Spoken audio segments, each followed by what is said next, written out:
hadiratmu berhiaskan kekudusan. Seluruh surga sujud menyembahmu. Ku tersungkur dan berseru, ku datang Tuhan dalam hadiratmu berhiaskan kekudusan. Seluruh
Saudara-saudara seiman, di pagi hari ini mari kita berdoa.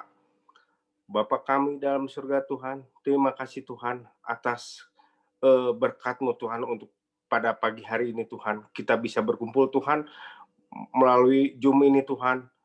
Tuhan berkati Tuhan saudara-saudara kami ini Tuhan. Baik dalam kesehatannya Tuhan maupun dalam berkatnya Tuhan. Tuhan, sebentar kami akan mendengarkan firman-Mu Tuhan yang dibawakan oleh saudara kami Samuel Tuhan. Berikan dia Tuhan hikmat Tuhan akan firman-Nya Tuhan. Biar kami dapat mengerti akan kebenaran tentang Engkau Tuhan. Terima kasih Tuhan.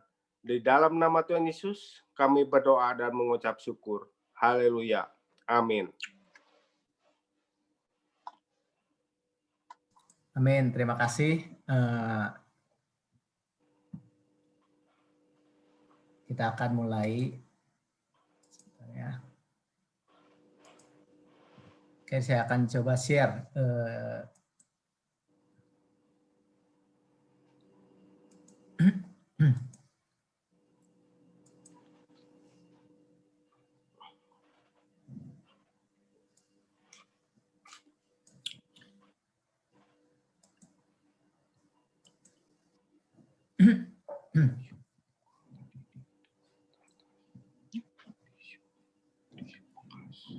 Ya. Oke, sudah bisa lihat ya.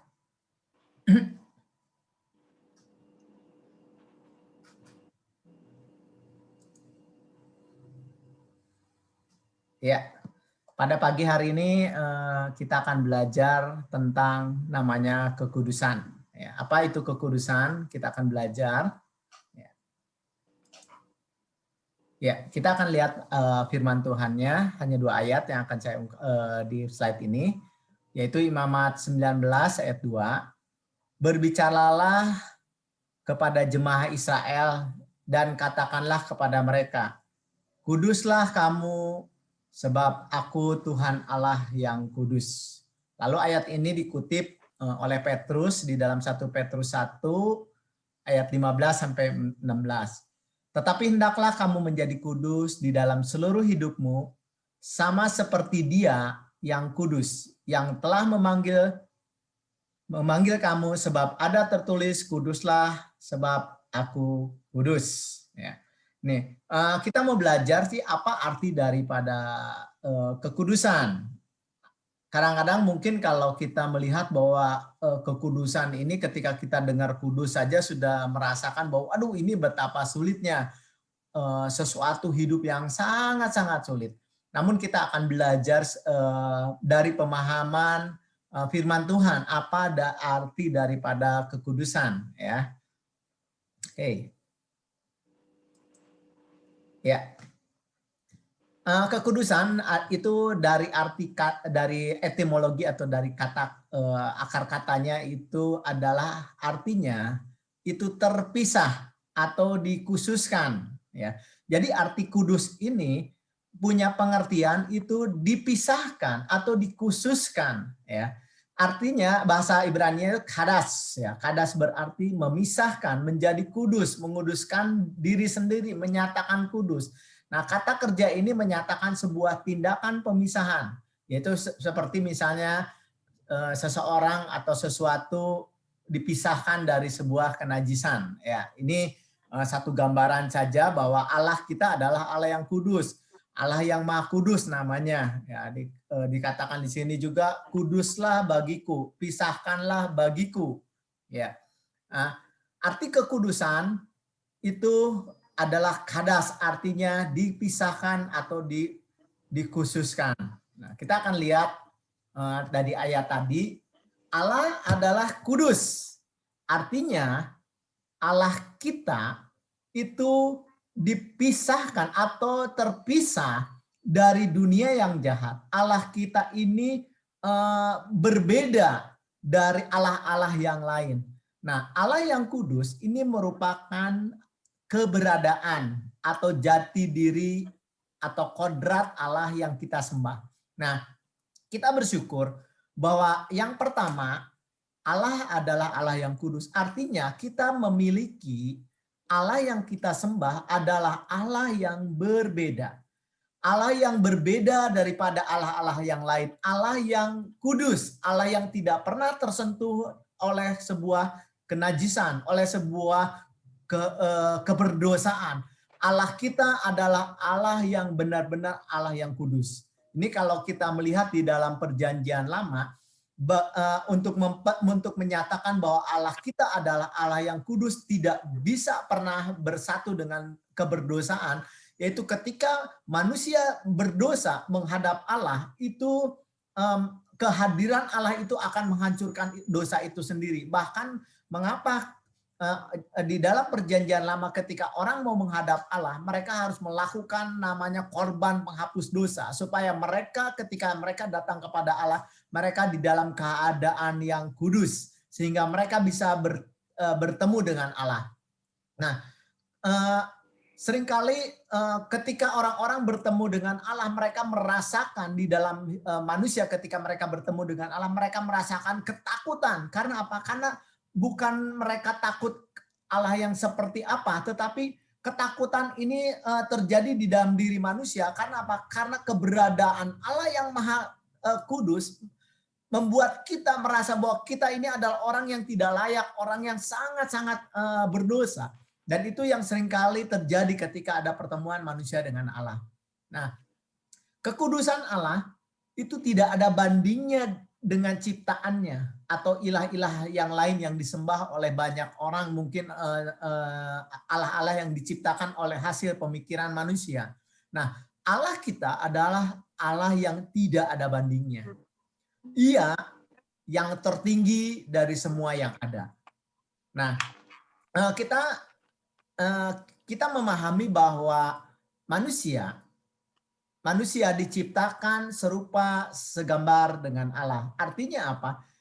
Pada awalnya ketika manusia diciptakan oleh Tuhan itu serupa segambar dengan Allah. Artinya keberadaan manusia pada awalnya adalah manusia itu diciptakan, dikuduskan, artinya dipisahkan hidupnya bagi Allah.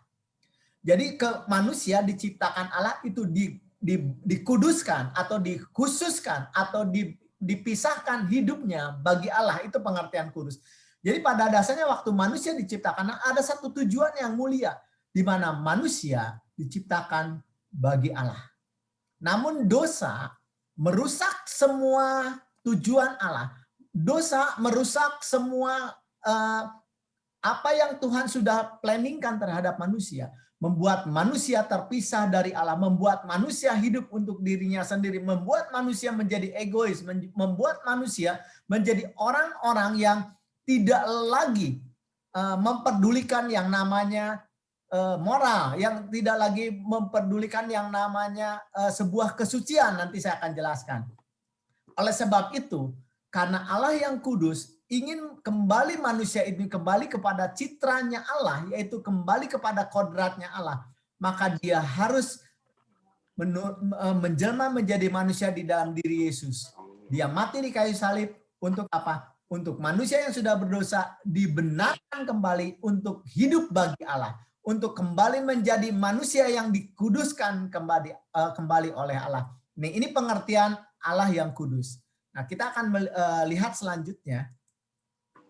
Nah, tadi di ayat katakan bahwa kuduslah kamu karena aku kudus. Nah, kita menjadi kudus itu bukan karena perbuatan kita, tetapi kita kudus karena akibat daripada Allah yang kudus. Ya. Jadi pengertian kuduslah kamu karena aku kudus, artinya kita dipisahkan, dikhususkan bagi Allah yang membuat hidup kita akan punya fokus untuk Allah, sehingga kehidupan kita menjadi berbeda dari kehidupan dunia ini. Ya, jadi kita harus memahami bahwa ketika Tuhan bilang kuduslah kamu karena aku kudus, artinya apa? Kita memahami bahwa diri kita, hidup kita dikhususkan, dipisahkan bagi Allah. Nah, ini pengertiannya mungkin saya yakin Bapak-bapak di sini dan Bapak Ibu di sini akan memahami bahwa kuduslah kamu artinya apa? Kita menyadari bahwa Allah kita kudus maka kekudusan itu akan membuat kita menjadi kudus sehingga hidup kita itu akan diperuntukkan bagi Allah, ya. Bahwa hidup kita akan dikhususkan bagi Allah. Nah, kita akan melihat selanjutnya. Nah, kalau kuduslah kamu, artinya kita akan memiliki satu kehidupan yang memiliki kualitas seperti Allah. Ya, nanti saya akan jelaskan sedikit-sedikit ya. Kalau kita kuduslah bagi kamu, maka hidup kita akan memiliki kualitas seperti Allah. Lalu kuduslah kamu, maka kita tidak dapat hidup di dalam dosa. Jadi artinya gini, seseorang yang sudah percaya kepada Kristus dan mereka dibenarkan oleh Allah menjadi orang yang dikuduskan kembali oleh Tuhan, maka setiap kita itu tidak pernah bisa hidup di dalam dosa. Saya yakin, ya, teman-teman, rekan-rekan di sini tidak akan pernah mungkin bisa hidup di dalam dosa. Kenapa? Ketika teman-teman masuk di dalam jatuh dalam dosa beda dengan hidup terus-menerus di dalam dosa. Satu saat kita lalai, lalu kita jatuh dalam dosa. Maka saya yakin teman-teman akan merasa tidak nyaman hidup di situ. Teman rekan-rekan akan merasakan, aduh, nggak enak. Ada perasaan, intuisi yang di dalam diri kita, aduh, saya harus minta ampun. Betul ya? Nah, harus minta ampun. Artinya apa? Karena kita diperuntukkan oleh Allah untuk kudus bagi Allah. Ketika kita jatuh dalam satu dosa, Roh Kudus akan mengingatkan, membuat kita tidak akan nyaman hidup di situ. Dan kita akan kembali mengaku dosa dan bertobat, kembali balik kepada jalan yang benar. Nah, terus lalu ketika kita menghadapi satu situasi di dalam kehidupan, Roh Kudus membimbing kita untuk kita selalu menuju kepada sesuatu yang benar, ya, menuju kepada sesuatu yang tepat, ya, kepada sesuatu yang tepat di mana hidup kita akan menuju kepada satu kehidupan yang seperti Allah, ya. Nah, lalu yang terakhir adalah kesucian, itu di dalam bahasa Yunani-nya hagios, yang merupakan hasil suatu tindakan. Ya, biasanya tindakan itu adalah seperti mencuci, ya, mencuci, membasuh supaya menjadi bersih. Nah, sedangkan kudus itu berarti kodrat Allah membuat kita selalu dimurnikan, merupakan hasil dari pemurnian atau pengujian hidup dalam manusia. Ini yang akan dilakukan Allah terhadap umatnya, yaitu pembersihan, penyucian, supaya ada kualitas hidup, sehingga kita menjadi serupa dengan gambarannya, yang akibatnya adalah penyucian di dalam hidup kita, sehingga kita menjadi memiliki kualitas hidup, sehingga hidup kita memuliakan Allah, sehingga hidup kita penuh dengan kemuliaan Allah. Nah, kita melihat bahwa hidup kita selama kita sudah percaya kepada Kristus, maka Tuhan akan selalu berperan serta di dalam penyucian hidup-hidup kita. Tuhan akan selalu kikis. Tuhan akan selalu membuat pembersihan di dalam hidup kita. Kita lihat di dalam satu contoh Yohanes 15, ya, Yohanes 15 ayat 1 sampai 8. Itu menggambarkan tentang satu pokok anggur yang benar. Bagaimana satu pokok yang anggur yang benar itu ketika carangnya menempel, ya, di batang pohon itu, maka si carang-carang ini akan menghasilkan buah. Jadi ketika seseorang hidupnya menempel pada pokoknya, maka kita sebenarnya tidak lagi berjuang gini, waduh, gimana saya hidup suci, bagaimana saya sih hidup untuk tidak berdosa. Itu sesuatu yang sulit. Kalau kita berjuang sendiri, itu nggak akan mungkin berhasil.